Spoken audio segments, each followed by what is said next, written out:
인생을 다룰 수 있는 하나님의 방법. 네.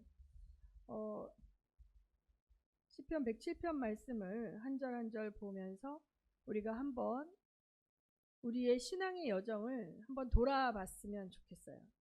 돌아봤으면 좋겠습니다. 먼저 제가 1절 읽습니다. 여호와께 감사하라. 그는 선하시며 그 인자하심이 영원함이로다. 여호와의 속량을 받은 자들은 이같이 말할지어다. 여호와께서 대적의 손에서 그들을 속량하사 동서남북 각 지방에서부터 모으셨도다. 그들이 광야 사막길에서 방황하며 거주할 성읍을 찾지 못하고 줄이고 목이 말라 그들의 영혼이 그들 안에서 피곤하였도다. 이에 그들이 근심 중에 여호와께 부르짖음에 그들의 고통에서 건지시고 또 바른 길로 인도하사 거주할 성읍에 이르게 하셨도다. 여호와의 인자하심과 인생에게 행하신 기적으로 말미암아 그를 찬송할지로다. 그가 사모하는 영혼에게 만족을 주시며 줄인 영혼에게 좋은 것으로 채워 주심이로다. 여기까지 한번 보겠습니다. 여호와께 감사하라. 그는 선하시며 그 인자하심이 영원함이로다. 여호와께 속량을 받은 자들. 이 속량이라는 단어가 좀 우리가 잘 쓰지 않는 단어인데 쉽게 말하면 우리 구원받은 자들인 거예요. 우리가 예수 믿고 하나님의 백성이 된 자들, 하나님을 아버지라 부르는 자들은 이같이 말하라는 거예요. 여호와께서 대적의 손에서 우리를 구원하여 주셨고 동서남북 각 사방에서, 그리고 전통적으로 하나님께서 선택하신 하나님의 믿음의 공동체가 이 시편을 노래하고 시편으로 기도하는 걸 하나님 되게 기뻐하셨습니다.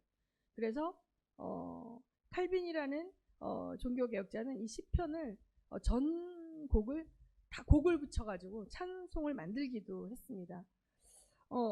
하나님께서 만드신 사회 공동체가 있어요. 창세기를 공부하면 알겠지만 하나님께서 제일 처음에 뭘 만드셨습니까? 가정을 만드셨죠. 남자와 여자의 결합을 통해서 자녀를 낳게 하시고 가정이라는 어떤 사회 공동체를 만드셨어요.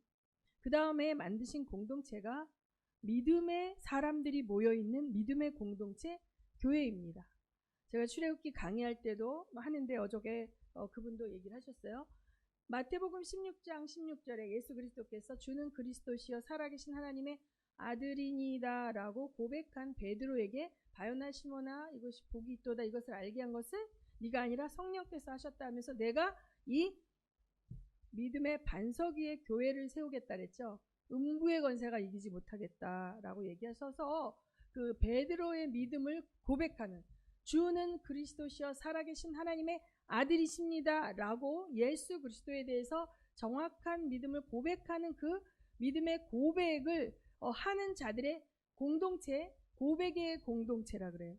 근데 이걸 카톨릭에서는 뭐냐면 베드로에게 그 열쇠를 줬다고 왜곡을 해버렸죠. 베드로에게 그 열쇠를 줬고 일대 교황이라고 얘기를 하는 거예요. 근데 성경적으로 볼 때 이 믿음을 고백하는 믿음의 공동체에게 음부의 권세가 이기지 못하는, 그 땅에서 매면 매일 것이고 하늘에서도 매면, 그러니까 땅에서 풀면 풀고 하늘에서 풀면 풀고, 이 맺고 푸는 그 권능, 음부의 권세를 이기는 권능을 교회 공동체에게 주었다고 말씀을 하셔요. 그리고 이 교회 하는 것은 건물이 아니고 믿음의 성도들의 모임을 말합니다. 그러니까 서진교회는 여전한 거죠. 망원동에 있었지만 서진교회는 김포로 왔어도 서진교회인 것이죠. 우리 교회에 하나님께서 허락하신 사명과 이 믿음의 정체성은 변화되는 것이 아니에요. 장소가 바뀌고 건물이 바뀌었다 할지라도.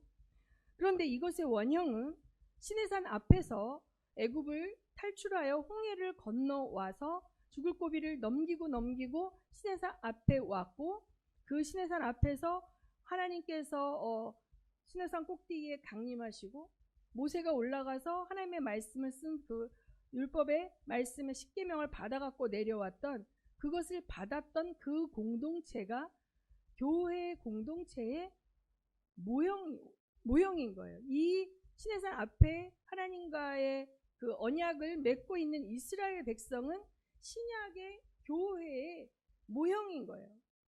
그것을 예를 들면 모델하우스라는 거예요. 진짜 아파트에 들어가기 전에 그 아파트하고 똑같이 생긴 모델하우스를 가서 보고 그 아파트가 어떻게 생겼다는 걸 아는 것처럼. 그런데 지금 이제 구약에 우리는 하나님의 언약 안에 들어왔고 하나님은 우리를 개인으로 부르지 않으셨어요. 많은 현대 교회가 놓치고 있는 게 교회가 대형 교회가 되고 또 교회가 집에서 멀리 떨어지고 또 유명한 목사님으로 막 수만 명이 모이고 이렇게 하다 보니까 교회가 갖고 있는 굉장히 중요한 특성들을 잃어버렸는데 그것이 하나가 뭐냐면 교회는 가족인 거예요. 영적인 가족. 근데 대형 교회 같은 경우는 뭐냐면 그냥 익명의 다수의 사람들이 그냥 하나님과 예배드리고 흩어지는 거죠. 수평적인 관계성을 맺지 않으면 10년을 그 교회를 다녀도 그 교회의 공동체로서 공동체의 일원으로서의 책임과 의무도 없이 얼마든지 그렇게 교회를 다닐 수 있죠. 근데 그것이 성경적이 아니라는 거예요. 그래서 오늘 말씀을 보면 여호와께 구원받은 자들을 하나님은 어떻게 했대요? 3절에 보면 어디서 모았대요? 동서남북 각 지방에서부터 모았대요. 자, 우리가 모인 곳이 여러분 지금 고향이 여기 다 달라요. 우리 여기 이렇게 소수의 인원이 모여 있지만 우리가 자라난 곳도 다르고 그쵸? 또 우리가 다 달라요. 동서남북 각 곳에서 하나님이 속량받은 백성들을 어떻게 놨다고요? 모아놓으셨다는 거예요. 모아놓으셨다. 자, 그런데 자, 이들은 어떤 자들이에요? 동서남북 각 곳에서 모아놓은 자들은 어떤 자들이었냐면 4절을 읽습니다. 4절 시작. 그들이 광야 사막길에서 방황하며 거주할 성읍을 찾지 못하고 줄이고 목이 말라 그들의 영혼이 그들 안에서 피곤한 사람들이에요. 무슨 말인지 알죠? 우리가 이 세상에 살아가지만 사는 것이 사는 게 아니에요. 이 세상에 사는데 안식을 구할 수가 없고 마음이 쉼을 얻지 못하고 끊임없이 뭔가 일을 하지만 그것이 끊임없이 목마르고 끊임없이 고갈되는 그런 현대인의 모습인데 광야 사막은 물이 없죠. 물이 없어요. 그리고 그 광야나 사막은요 큰 나무가 없어요. 아주 작은 나무들밖에 없어요. 그래서 그늘이 없어요. 그래서 목마르고 덥고 지치고 그런 환경이에요. 마치 하나님을 떠나고 하나님 안에 누리지 못하는 인생의 삶들이 바로 광야 사막에서 방황하는 것 같다는 거예요. 거주할 곳이 없이 떠돌이처럼 돌아다니는 인생 같은 뿌리가 없는 인생 같은 그러한 모습인 거죠. 지금 현대인들은 자기가 태어난 고향에서 사는 사람보다 고향을 떠나서 대도시로 이동하고 뭔가 자기들의 직업과 학업과 뭐 이런 걸 위해서 도시로 모여들어서 살고 있거든요. 도시로 모여들어서 살기 때문에 그들은 자기들의 어렸을 때 추억과 그 익숙한 그런 환경이 아니라 낯설고 생소한 곳에 던져져 버린 개인과 같은 존재로 그 실존이 그런 거예요. 그렇기 때문에 그 혼적인 자아가 몹시도 외로워요. 몹시도 외로워요. 그리고 옛날에는 가정에서 하나님 창조하신 가정이죠. 가정에서 우리가 한 상에 둘러앉아 밥을 먹고 엄마가 아빠가 또 그날 있었던 일을 들어주고 아이들은 얘기하고 이런 것이었다면 지금은 그렇지가 않습니다. 식구들이 다 들어오는 시간도 다르고 나가는 시간도 다르고 한 집에 살아도 밥 먹는 시간도 다르고 그렇기 때문에 굉장히 개인화되어 있어요. 그렇기 때문에 가족이 있어도 외롭고 가족이 없어도 외롭습니다. 결혼을 해도 외롭고 결혼을 안 해도 외로워요. 이 깊은 혼적 자아의 외로움, 그 고독은 어쩌면 나쁘기만 한 것은 아니에요. 유명한 실존주의 철학자 키에르케고르라는 사람이 있어요. 그 사람이 죽음에 이르는 병, 그것을 고독이라고 얘기했는데 죽음에 이르는 병, 이 고독을 통해서 우리는 하나님께 갈 수 있어요. 갈 수 있어요. 그 어떤 것으로도 채워지지 않는 고독이 있는 사람은 그 영혼의 깊은 갈망이 일어나는 거예요. 오히려 이것은 본질적으로 우리 안에, 영혼 안에 하나님이 심어 놓으신 하나님을 향한 갈망에 주목할 수 있게 될 수 있습니다. 여러분은 군중 속의 고독이라는 것을 느껴보신 적이 있으십니까? 군중 속의 고독이 뭐예요? 사람들이 굉장히 많은 가운데 있는데 그 속에 나는 이질적인 존재로 이렇게 있는 느낌? 친화력이 좋고 모험을 좋아하고 변화를 좋아하고 이런 사람들은 낯선 곳에 가고 낯선 사람들하고 만나는 걸 되게 좋아하고 즐거워할 수 있을 것 같아요. 근데 저는 사실은 그런 성향이 아니에요. 낯가림이 심하고 낯선 곳에 가는 거를 어려워하고 익숙하고 안정적인 것을 좋아하는 사람이에요. 그런 제가 12월부터 지난주까지 낯선 곳을 다니고 낯선 사람들 속에 있고 낯선 사람들과 잠을 자고 낯선 사람과 밥을 먹고 막 이렇게 하면서 뭐 당연히 해야 되는 거니까 하지만 제가 그것이 이렇게 혼적인 제 본성은 힘들어요. 좋지 않아요. 여러분 어떠십니까? 그래서 어쨌든 이 홀로 있는 게 좋기도 하고 나쁘기도 한데 어떤 사람은 홀로 있는 시간에 자기가 더 채워지는 사람이 있고 어떤 사람은 세상 속에 나가서 많은 사람들과 부대끼며 움직일 때 존재감을 느끼는 사람들도 있죠. 그런데 그런 저런 것을 다 떠나서 우리는 하나님을 떠나고 우리의 영이 하나님께 연결되어 있지 않으면 영혼이 피곤하게 되어 있어요. 영혼이 고갈되게 되어 있어요. 영혼이. 그래서 하나님을 만났던 자들은 이런 상태가 되면 하나님께 부르짖습니다. 살려달라고. 도와달라고. 그래서 하나님께서 그 부르짖음을 들으시고 그들에게 바른 길로 인도하사 어떻게 하셨다? 7절에 시작. 또 바른 길로 인도하사 어떻게? 거주할 성읍에 이르게 하셨다는 거예요. 이 표현이 되게 독특하죠. 그 기도를 들어주시고 그래 내가 너에게 있어 이렇게 하는 게 아니라 그를 이끌어서 성읍으로 인도하셨다는 거예요. 성읍. 인간이라는 존재는 하나님께서 처음에 창조하실 때부터 혼자 똑 떨어져서 행복하게 만드시질 않았기 때문에 공동체가 필요한 존재로 만드신 거예요.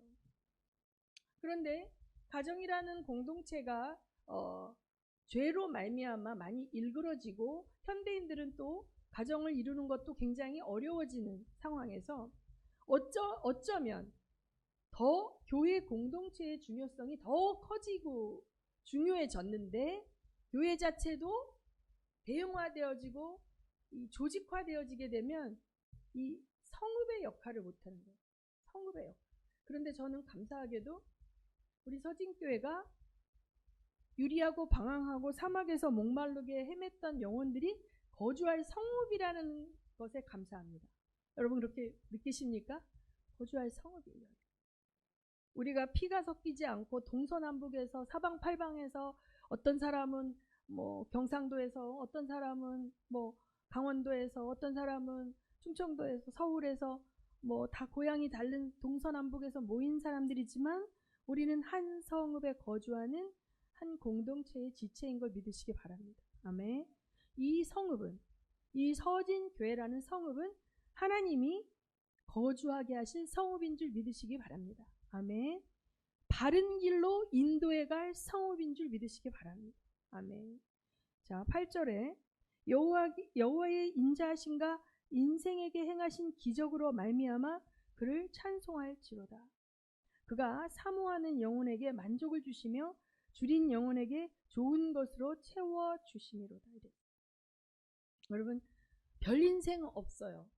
제가 이번에 선교사님들 만나서 그들이 어떻게 예수를 믿었는지 또 이렇게 간증도 많이 듣다 보면 막 지절지절하게 가난하고 막 아버지가 몇 살 때 돌아가시고 엄마가 먹을 게 없어서 뭐 5남매 6남매를 혼자 키우는데 그 카렌족 선교사님이 다섯째 아들. 근데 뭐 큰 형님은 너무 무섭고 둘째 형님은 뭐 자상한데 맨날 연애 편지 갖다 날르라고 시켰고, 셋째 형님은 되게 착한데 어렸을 때 셋째 형님이 고백을 했대요. 엄마가 그 구제로 나오는 우유가루 있잖아요. 엄마가 젖이 없으니까 우유가루를 타가지고 200ml를 만들고 이거 이따가 동생 깨면 먹여라. 그렇게 하고 엄마가 뭐 논일을 가든지 돈을 벌러 나가시면 형이 벌컥벌컥 100ml를 먹는 100ml를 먹고 물을 채우는데 물을 채워놓으면 넷째 형이 와갖고 또 벌컥벌컥 먹고 100ml를 먹고 거기다 또 물을 채워놔서 자기가 젖배를 골고 컸다고 그랬을 때부터 자기는 배가 골았대. 그래서 보면 또 어저께 만난 또 유명한 그 성사님도 간증을 들어보니까 아이스 캐키 팔러 다녔다고. 어렸을 때 이런 통에 그런 거 팔러 다니고 신문 돌리러 다니고 막 이런 분들인 거예요. 신문 돌리고. 그래서 다 어렵고 힘들고 그냥 개미 같은 인생, 그냥 하찮은 인생, 그냥 수많은 사람들 가운데 아무도 주목하지 않을 수밖에 없는 그러한 인생들이었더라고요, 이분들이. 그런데 이분들이 엄청나게 위대한 하나님의 일을 하게 된 것은 이분들이 하나님을 만났고 하나님께 이제 접붙임 받고 거듭나, 여기 말한 동서남북에서 모아서 속량한 대적의 손에서 구원해내신 하나님의 백성이 된 건데, 이분들의 특징이 뭘까? 위대한 하나님의 일을 하는 이분들의 특징이 뭘까 하니까, 이분들은 믿고 난 다음에 하나님께 은혜를 받고 난 다음에 하나님의 손에 사로잡혀 하나님께 쓰임받고 싶은 것이 먼저 그 나라와 그 의를, 그러니까 하나님의 위대한 일에 나를 써주세요. 내가 하나님께 쓰임받고 싶어요. 하나님 나라에 관심이 많아. 하나님 일에 관심이 많아. 그 차이예요. 그러지 않은 사람들은 내 스토리에 관심이 많아. 내 어렸을 때의 상처, 지금 나의 왜 쟤는 잘 되는데 나는 왜 이래, 나. 그래서 나의 것에, 마이 스토리에 묶여 있는 사람은 위대한 하나님의 히스토리에 동참이 안 되더라고요. 그래서 저는 정말 여러분, 내 스토리 이제 끝내야 됩니다. 내 스토리에 묶여 있는 사람은 하나님의 위대한 히스토리, 그 놀라운 역사와 그 하나님의 사역에 이게 이끌려가지 못하고 자꾸만 뺑뺑 돌아. 가다가 다시 끌려 나와서 돌아. 그래서 발목이 잡혀있고 전진이 안 돼요.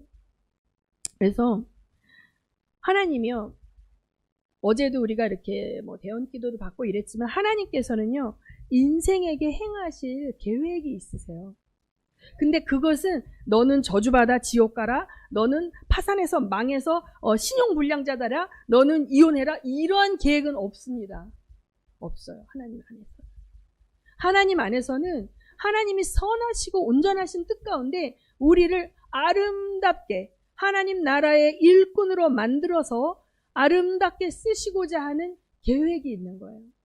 그래서 정말 성령의 사람이 하시는 그런 어떤 대언과 예언을 들어보면 하나님의 비전을 제시해줘요. 그리고 네가 여기까지 애를 쓰고 온 것에 대해서 내가 다 지켜보았고 애썼다고 격려해 주시죠. 우리가 100% 잘하지 않거든요. 잘못한 것도 많은데 너 이놈, 너 왜 그때 그랬어? 너 이제 혼날 줄 알아. 이렇게 하시는 거 아니에요. 그건 성령의 예언이 아니에요. 가짜예요. 하나님은 반드시 책망도 하시지만 비전을 제시하시고 격려하시고 위로하시는 줄 믿으시기 바랍니다. 그 하나님이 우리를 거주할 성읍을 주신 게 얼마나 감사합니까? 우리 다 외롭지 않습니까? 외로운 존재들인데 우리에게 이 서진 공동체라는 거주할 성읍을 주신 거예요. 그래서 조 목사님이 좋아하는 헤른 후투 공동체, 이분들이 이걸 안 거예요. 그래서 식민지에 선교사를 보내는데 한 명 파송한 게 아니라 어떻게 갔다? 공동체가 가서 아주 거주한 거죠. 지금 우즈베키스탄에 온 그 윈 형제, 그 하늘에 속한 사람, 그 윈 형제, 그 하남성의 그 교회에서 파송한 사람들도 공동체가 온 거예요. 12가정이 온 거예요. 12가정이 온 거예요. 그 성읍, 예수 그리스도를 주로 부르는 공동체. 그래갖고 이번에 갔을 때 그 갈래김 선교사님이 막 너무 흥분하셔가지고 엄청 막 메시지를 전하시는데 너무 흥분해갖고 막 두서가 없어. 근데 왜 그러냐면 이분의 흥분한 이유는 이 산속에 예수 마을이 있다니. 예수 마을이 있다니. 처음에 저희는 정보를 듣기를 이제 막 진짜 뭐 마약 재배하고 막 험악한 사람들이 사는 곳에 가서 우리가 이렇게 다 뒤집어 엎고 영적 전쟁을 해야 된다고 이렇게 했는데 이미 수십 년 동안 복음의 씨를 뿌리고 그곳에 하나님께서 한 사람의 하나의 미랄의 헌신으로 말미암아 거주할 성읍이 하나님의 성읍이 됐더라고요. 100가구 중에 96가구가 예수를 믿는, 우리가 그 예수 마을 축제를 했던, 예수 밀림 축제를 했던 그 마을은 100가구 중에 96가구가 믿는다는 거예요. 근데 물론 다른 산 넘어 뭐 온 그런 종족들을 뭐 며칠 걸려서 오고 뭐 이런 데는 그렇게까지는 아니겠지만 이 마을은 그렇다는 거죠. 그래서 이 거주할 성읍, 우리가 함께할 공동체, 우리의 어떤 육적인 혼적인 연약함을 보듬어주고 격려하고 함께 성장해 나아가는 공동체가 하나님은 우리에게 필요하다는 걸 아신 거예요. 그래서 구약 때도 그 공동체가 있었던 것이고 신약에도 예수 그리스도께서 교회를 만드신 거죠. 교회를. 그러나 이 공동체가 폭발적으로 이제 사도행전에서 보면 수천 명으로 늘어나는 엄청난 하나님의 성령의 충만함의 역사가 있죠. 역사가 있지만 이제 우리 안에 소그룹처럼 그런 큰 교회들도 작은 공동체로 서로가 도와야 하는 그런 것임을 여러분 아셨으면 좋겠습니다. 그 다음에 9절에 보면 사모하는 영혼에게 만족을 주신다는 거예요. 사모하는 영혼. 무엇을 사모할까요? 무엇? 줄인 영혼에게 좋은 것으로 채워주시고 사모하는 영혼에게 만족을 주신다는데 뭘 사모합니까? 뭘로 주려 합니까? 바로 하나님입니다. 하나님.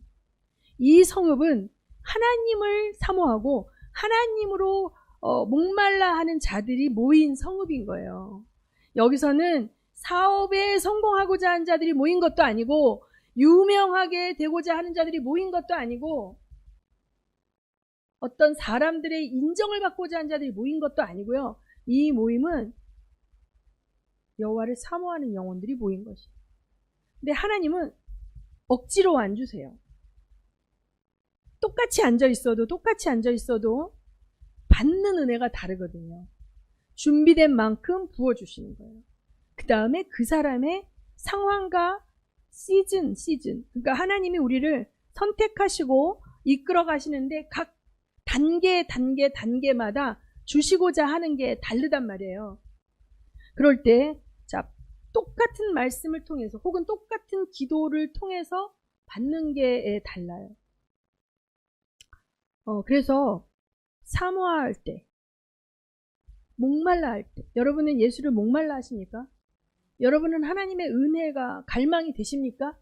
그냥 또 교회 오는 날이니까 오늘 수요일이니까 빠지면 안 되고 내가 뭐 맡았으니까 와야 하고 이게 아니라 하나님을 그리워하고 하나님을 갈망하고 계신지 한번 체크해 보세요. 그게 사라졌다면 여러분은 하나님의 은혜를 누리지 못해요. 왜냐하면 그것을 여러분 배가 안 고플 때 밥을 먹으면 너무 힘들잖아요. 그렇죠? 배가 고파야 밥이 맛있잖아요. 똑같습니다. 영적인 갈망이 있어야 은혜가 부어질 때 그 은혜가 감격입니다. 근데 영적인 갈망이 없는 분들은 하나님의 말씀, 은혜의 말씀이 귀를 통해서 심령에 꽂히는 게 아니라 귀로 미끄러져 나가요. 안 들어가요. 미끄러져 나가요. 기도를 해줘도요. 심령으로 꽂히면서 막 그 영혼 안으로 기름 부음이 흘러가는 영혼이 있는가 하면 미끄러져 나가버리는 영혼들이 있어요. 제가 제일 힘든 거는 그 미끄러져 나가는 영혼들에게 부어주는 거죠. 그것을 느낄 때 옛날엔 느끼지 못했고 그냥 사역을 했는데 점점 제가 하다 보니까 그걸 느낄 수 있기 때문에 빨아 당기는 영혼들한테는 엄청 해주는데 그것이 저도 기쁘고 저도 상승이 되는데 화석과 같이 돌과 같이 굳은 마음에 완전히 유리 장벽을 쓰고 있는 자들에게는 손을 얹어도 이게 흘러 쏟아버릴 게 알기 때문에 제 마음도 슬프고 성령도 슬프신 거죠. 그렇기 때문에 여러분이 예배를 오실 때 사모하는 마음으로 오시기를 바랍니다. 예수를 갈망하기를 원합니다. 이것이 가장 중요한 것이에요. 이것을 우리가 놓쳐버리면 우리 성읍이, 이 하나님께서 거주하게 하신 이 성읍이 존재 이유가 없는 거나 마찬가지. 자, 사람이 10절에 보면 사람이 흑암과 사망의 그늘에 앉으며 곤고와 쇠사슬에 매이게 되면 왜 그랬대요? 11절에 그 원인이 나옵니다. 11절 시작. 하나님의 말씀을 거역하며 지존자의 그러므로 그가 고통을 주어 그들의 마음을 겸손하게 하셨으니 그들이 엎드러져도 돕는 자가 없었도다. 이에 그들이 환난 중에 여호와께 부르짖음에 그들의 고통에서 구원하시되 흑암과 사막의 그늘에서 인도하여 내시고 그들의 얽어맨 줄을 끊으셨도다. 자, 여기 보면 하나님의 말씀을 거역하고 내 마음대로 살게 되면요, 반드시 우리의 영혼이 곤고해집니다. 이건 정답이에요. 여러분이 공예배에 나오고 여러분이 교회에 봉사를 하더라도 하나님의 말씀과 여러분이 상관없이 살면 여러분의 영혼이 고갈되게 돼 있어요. 영이 말씀을 먹지 못하게 돼요. 하나님은 하나님의 말씀 안에 하나님의 생명을 넣어두셨고 이 말씀을 우리가 흡수하고 듣고 또 읽고 또 이것을 묵상하는 걸 통해서 우리 영이 소성케 되게 만드셨는데 이거를 덮어놓고 여러분이 TV만 보고 게임만 하고 또 유튜브만 보고 재밌는 것만 찾아서 하면 여러분 재밌어요. 그거 할 때 재밌어요. 근데 그거 끝나고 나잖아요. 그럼 여러분 영이 고갈되어 있기 때문에 여러분의 삶의 어떤 어려움과 그 부분에 있어서 여러분이 믿음으로 바라볼 수 있는 힘이 없어요. 탄식하며 내 인생은 왜 이래? 나는 왜 이렇게 꼬였어? 나는 왜 이렇게 돈이 없어? 나는 왜 이렇게 되는 일이 없어? 다시 이 상태에서 탄식하고 있는 거예요. 사망의 그늘에 매여 있어요. 공고한 쇠사슬에 매여 있어요. 말씀을 먹지 않고 그럴 때 하나님께서 얼른 꺼내주는 게 아니라 하나님께서 일부러 고통을 주었다기보다도 물가에 심은 나무가 시절을 쫓아 과실을 맺는 그 속에서 내가 하나님의 생명을 공급받지 않으면 고통스럽게 됩니다. 그 어제 만난 그분도 엄청나게 하나님께 강한 은혜를 받았는데 10대 때 철학과 역사에 꽂혀서 하루에 책을 3년 동안 3,000권을 읽었다니까 막 읽다가 철학에 빠져가지고 엄청 읽었는데 영혼이 메말라가는 거죠. 세상 지식이 들어와서 세상 지식으로 안경을 쓰고 모든 걸 보게 되고 판단하게 되고 세상 철학으로 하게 되고 하니까 하나님의 가는 길과는 다른 길로 우리가 갈 수 있는, 그러면 영이 행복하지 않기 때문에 고갈이 되어지는 거예요. 그럴 때 하나님께서 고통과 어려움 속에 그냥 내버려 두셔서 고통 가운데 하나님께서 엎드러지고 부르짖는 그 지경까지 가도록 그냥 내두신다는 거예요. 그게 하나님의 사랑이에요. 그렇게 여러분이 하나님과 상관없는 상황으로 시간을 쓰고 에너지를 쓰고 막 쓰는데도 할렐루야 성령 충만하고 막 이렇다면 그것은 하나님의 사랑이 아니죠. 그렇기 때문에 이 곤고한 가운데서 하나님께서 부르짖으며 그들에게 고통 가운데서 부르짖게 하실 때 하나님께서 그 부르짖음을 들으시고 끊어주시는 거예요. 그러니까 어떻게 보면 하나님은 미리 해주실 수도 있어요. 우리 사랑하시기 때문에. 그리고 우리를 죽이는 게 목적이 아니고 우리를 고통 주는 게 목적이 아닌데 우리가 부르짖을 때까지 기다리세요. 부르짖게 하신다는 거예요. 부르짖게 하신다는 거예요. 그래서 부르짖었을 때 하나님의 행하심으로 말미암아 하나님께로부터 온 것이라는 걸 그 영이 깨닫게 되는 거예요. 여호와의 인자하심과 인생에게 행하신 기적으로 말미암아 그를 찬송할지라. 제가 만난 이 엄청난 선교를 하신 선교사님들 보면 정말 그 연약한 개인의 힘으로 할 수 없는 많은 일들을 하셨어요. 기적이에요, 기적. 기적으로 밖에는 말할 수 없는 그 기적을 경험하셨다는 거죠. 왜? 부르짖었거든요. 하나님께 도움을 요청했고 하나님의 그림을 보고 아유 그거 저는 못해요. 아 저는 돈도 없고 인맥도 없고 저는 못해요라고 한 게 아니라 하나님이 나를 통해 이 일을 행하기 원하신다 하는 그것을 내 것으로 받아들이고 하나님 할 수 있게 도와주세요. 하나님 도움을 줄 자를 붙여주세요. 이렇게 해서 정말 인맥도 없고 학교 다닐 때도 밥을 굶던 분들이 몇십억이 넘는 돈이 들어가야 하는 그러한 선교의 사역들을 이루어내셨더라고요. 그래서 그들은 하나님이 하셨다라고 얘기해요. 자기가 너무 부족한 자였기 때문에 마치 자기가 엄청 재벌의 아들이고 자기가 물려받은 유산이 몇백억이 되는데 거기서 몇십억을 갖다가 이걸 한 게 아니기 때문에 자기는 땡전 한 푼 없고 몇백 불밖에 없는 사람이었는데 이 일이 됐기 때문에 모든 사람이 하나님이 하셨다. 이 기적을 통해 하나님께 영광 돌려. 하나님은 이렇게 일하기를 원하시거든요. 그렇기 때문에 그 과정 속에서 엄청난 어려움과 곤고함과 부르짖음과 위기와 뭐가 있는 거예요. 신 목사님도 내가 안 망하고 사업하는 게 기적이라고 맨날 그러고 정말 딱 더 이상은 안 돼 할 때쯤이면 딱 갖고 있는 역량으로 할 수 있을 만큼의 오더가 와서 이걸 한다는 거죠. 그러니까 뭐가 척 갖춰져서 척척하는 사람은 내 실력과 능력이라고 생각하지만 바로 주님이 나를 이끌고 가시고 주님의 도우심으로 하고 있다는 것을 경험하며 사는 인생이 은혜로운 인생이에요. 그게 은혜로운 인생이지 않습니까?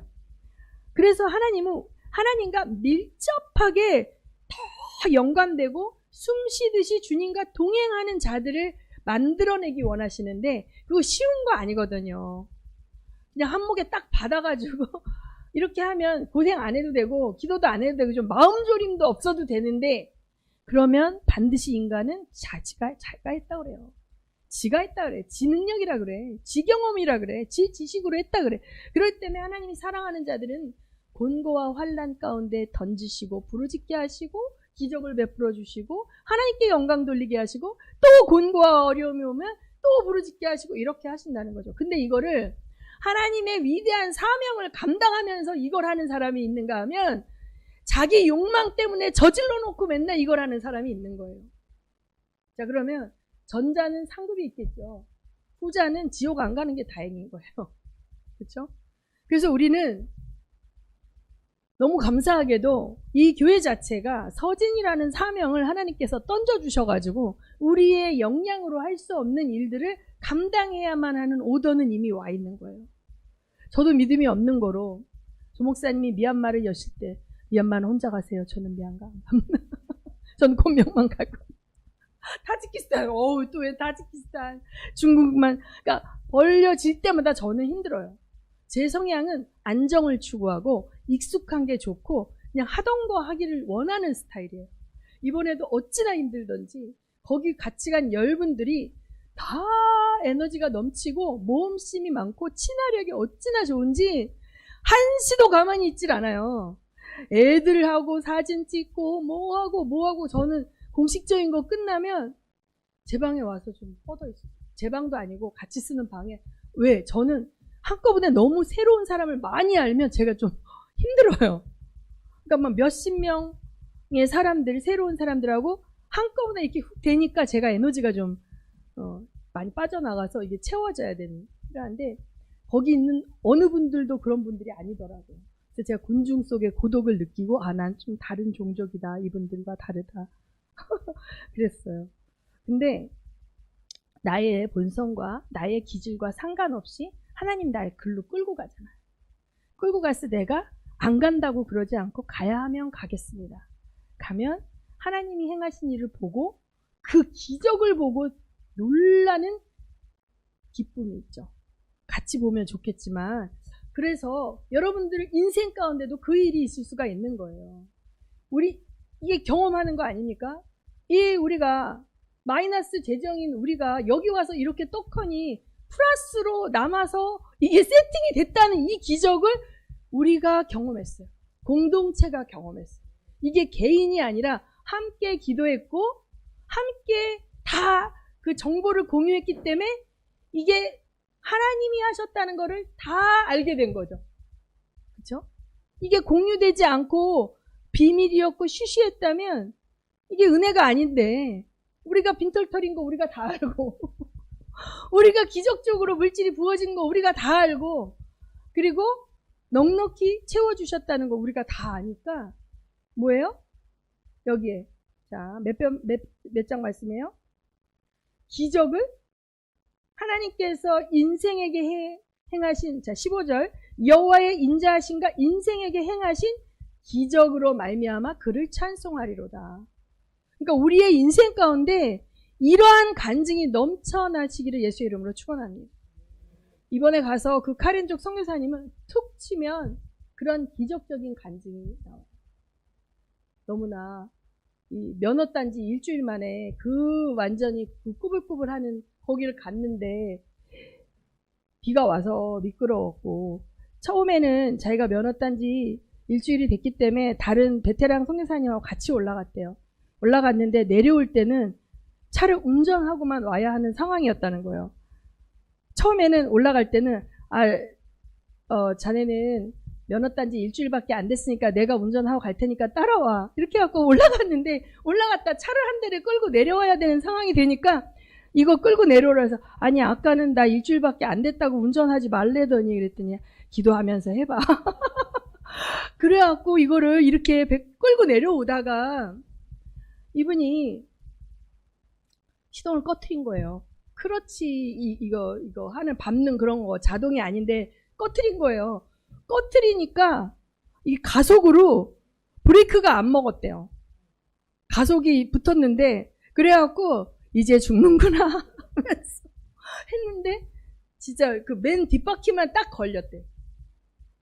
걸렸는데 그 얼마나 아찔했겠어. 앞에 가던 사람들이 쭉 가니까 시동이 꺼지니까 브레이크가 안 먹어갖고, 그래갖고 나와가지고 그 바퀴를 이렇게 나무에다 묶어놓고 더 이상 미끄러지지 않게, 그래갖고 이렇게 끄집어내고 뭐 이랬으니까 죽을 고비는 한도 끝도 없더라고요.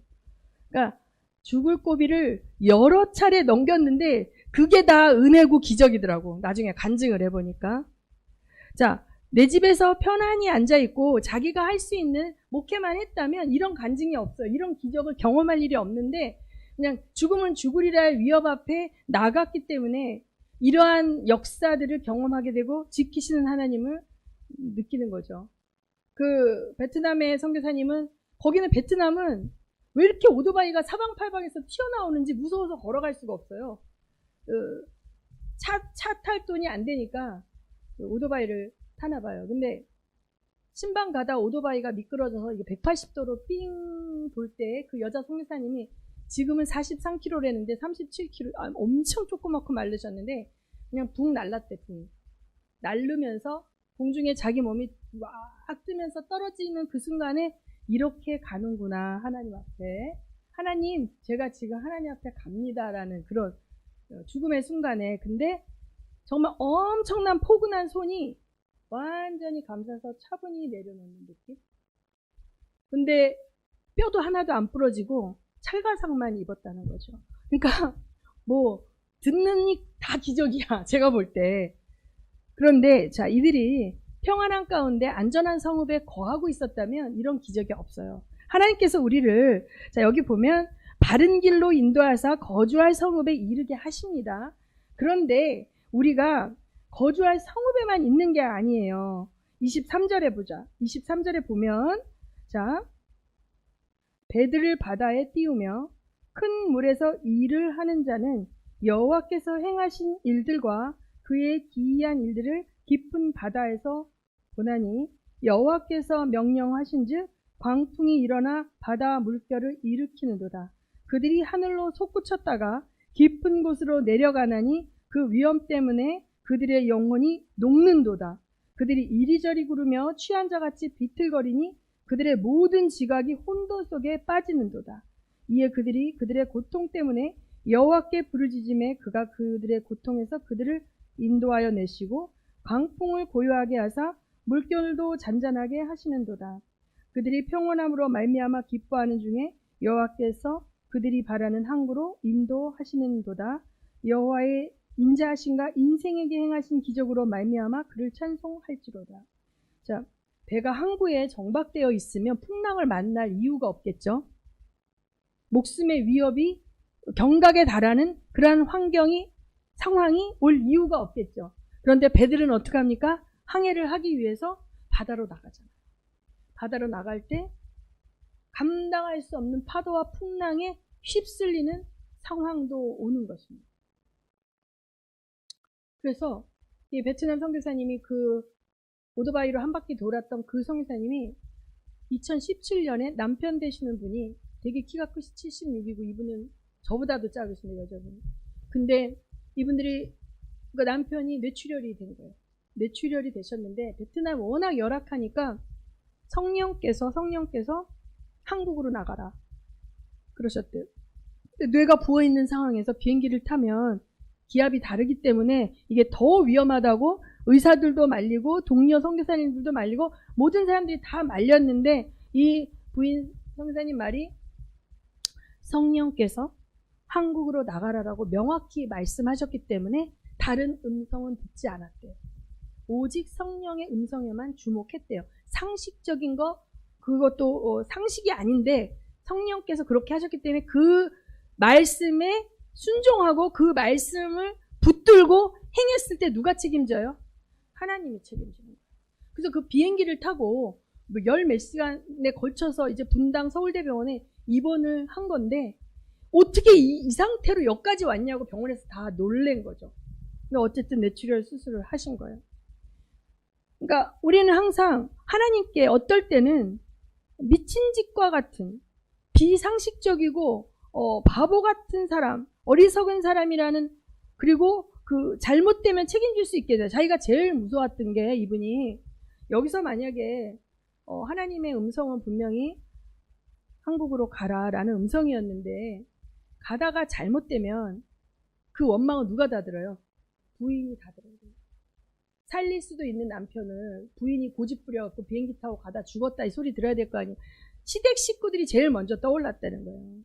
아들이 잘못되면 시부모님한테 어떤 원망을 들어야 되잖아요. 그런데 이런저런 게 막 오는데 성령의 음성에 주목했대요. 근데 그러려면 어떻게 돼요? 성령의 음성을 평소에 들어야지. 듣는 훈련이 돼야 되는 거예요. 듣는 훈련이. 선교사님들 이번에 만난 분들 다 듣는 훈련이 돼 있더라고요. 듣는 훈련이 안 된 분들 제가 우르무치에서 많이 봤어요. 어떤 프로젝트가 있어요. 이 사역이 되게 하나님께로 영광 돌리고 굉장히 귀한 걸 선교지에 하는 건데 중요한 그 그림만 받고 디테일한 건 본인이 다 하는 거예요. 그러면 다 고갈돼요. 지쳐요. 그런데 여기 선교사님들은 안 그러셨어요. 태국의 선교사님도 돈이 오버가 돼가지고 뭐 하는데 2억이 더 아침마다 나가서 하나님 2억이 더 든답니다. 하나님 2억이 더 든답니다. 하나님 2억이 더 든답니다. 그리고 어렸을 때 맨날 등록금 못 내가지고 이름 불리고 운동장에 서 있고 형이 젖배도 다 우유도 다 뺏어 먹고 맨날 배가 고파서 자기는 거지처럼 살았는데 선교사도 거지처럼 안 한다. 나는 어디 가서 돈 주시오 돈 주시오. 나는 그거 선교 그렇게 안 할 겁니다. 아버지가 주십시오. 이렇게 처음에 하고 왔대요. 그래갖고 뭐 돈이 내가 거지 선교 안 한다 그랬죠. 아버지 책임지세요. 내가 거지 선교 안 한다 그랬죠. 하나님 책임지세요. 맨날 이분은 그렇게 한 거예요. 그랬는데 어떤 기적이 일어났냐면 팀이 오기 시작하는데 우리 같은 아울리치 팀은 뭐 10명이니까 근데 한동대에서 150명, 온누리교회에서 100명 뭐 이렇게 2년 동안 40팀이 왔대요. 그래서 필요한 5억이라는 건축비가 짠하고 채워졌대요. 그러니까 하나님이 주시는데 그냥 5억을 뚝 떨어뜨려 주시는 게 아니라 선교팀을 보내는 거야. 아울리치 선교팀을 대형교회에서 몇십 명씩 100명씩 오는데 그분들이 돈만 갖고 오는 게 아니라 보통 힘든 게 아니에요. 2년 동안 40팀이 왔다고 치면 1년에 52주면 이 선교사님이 2주에 한 번꼴로 이 팀들을 다 치닥거리하고 오르락 내리락 산을 올라다니며 그걸 다 해야 돼요. 그렇죠? 하나님 그렇게 일하시고 돈을 뚝 떨어뜨리는 게 아니라 그래서 다 함께 동역하게 하시는 거죠. 근데 딱 짓고 나니까 한 팀도 안 온대. 그 뒤로는 어쩜 그렇게 딱 끊고 안 오는지. 그러면 그 팀을 누가 보내셨어요? 하나님이 보내신 거죠. 그래서 그냥 툭 치면 간증이에요. 주님이 어떻게 행하셨는지. 그러니까 이분은 철저하게 하나님이 하셨다. 그게 있어요. 그런데 그렇지 않고 어디 가서 모금을 해왔고 어떤 대형교회 가서 프레젠테이션 하고 몇천 받아왔고 뭐 이렇게 했다면 그런 간증이 없거든요. 그래서 참 은혜가 되더라고요. 그래서 우리가 여호와께서 행하신 일들과 그의 기이한 일들을 깊은 바다에서 보는 거예요. 그분이 땡전 한 푼 없고 발도 굶던 가난한 선교사가 몇십억이 드는 그 프로젝트를 여기저기 가서 프레젠테이션에서 후원 주세요 하지 않고 자기는 그냥 새벽 기도 때 손 들고 아버지 앞에서 운 기억밖에 없대요. 그래서 이 깊은 바다 속에서 하나님이 행하신 기이한 일들을 맛보는 여러분이 되시기를 바랍니다. 벌리지 않으면 맛보지도 못하죠. 저는 솔직히 믿음이 없어서 조 목사님 왜 이렇게 벌리시지? 조 목사님 벌릴 때마다 내가 가슴이 쿵당거리고 근데 벌렸는데 하나님께서 비전을 보여주시고 그가 이 공동체에 또 가장 목자로서 관리하는 자로서 하나님께서 기름 부으셨기 때문에 이사가는 날짜도 그가 기도했던 대로 또 모든 것도 그가 기도했던 대로 하나님께서 일하시는 걸 통해서 그 모든 공동체가 그것을 경험하는 거죠. 벌리지 않으면 경험할 일도 없는 거예요. 여러분 인생 가운데에서도 여러분이 할 수 있을 만큼만 순종하면요. 여러분 은혜가 없어요. 내가 했다가 돼요. 할 수 없는 순종을 할 때 엄청난 기쁨을 주님이 주시는 거예요. 엄청난 기적을 경험하는 거예요. 이 비밀을 많이 가진 자들이 서진 성도가 됐으면 좋겠어요. 그냥 노말하고 상식적인 종교인들, 일반 다른 종교를 믿는 자들과 똑같은 그런 성도가 아니라 깊은 바닷속에서 하나님이 행하신 기이한 일들을 많이 경험하는 여러분이 되시기 바랍니다. 그러려면 배가 항구에 정박해만 있어서야 되겠습니까? 풍랑이 있는 바다를 믿음으로 나가시는 여러분 되시기를 예수 이름으로 축원드립니다. 여기 27절에 보면 그들이 이리저리 구르며 취한 자같이 비틀거리며 그들의 모든 지각이 혼돈 속에 빠진데 고통 때문에 부르짖는다는 거죠. 여러분 배멀미 해보셨습니까? 완전 떼굴떼굴 굴르며 막 토하고 난리가 나는 정신이 혼미해지는 상황에 환란도 올 수가 있는 거죠. 사실 생각해 보십시오. 바퀴가 하나만 매달려 있고 절벽에 대롱대롱 트럭이 매달려 있을 때 그 위험, 오토바이가 부닥쳐서 공중에서 자기 몸이 180도 날아가는 그런 위험이 즐겁겠습니까? 정신이 혼미케 되고 이제 죽었구나 하는 그 상황 속에서 하나님의 손이 그를 붙들고 하나님의 품이 그를 안아주는 놀라운 경험은 일생에 잊지 못할 경험이 될 것입니다. 아멘.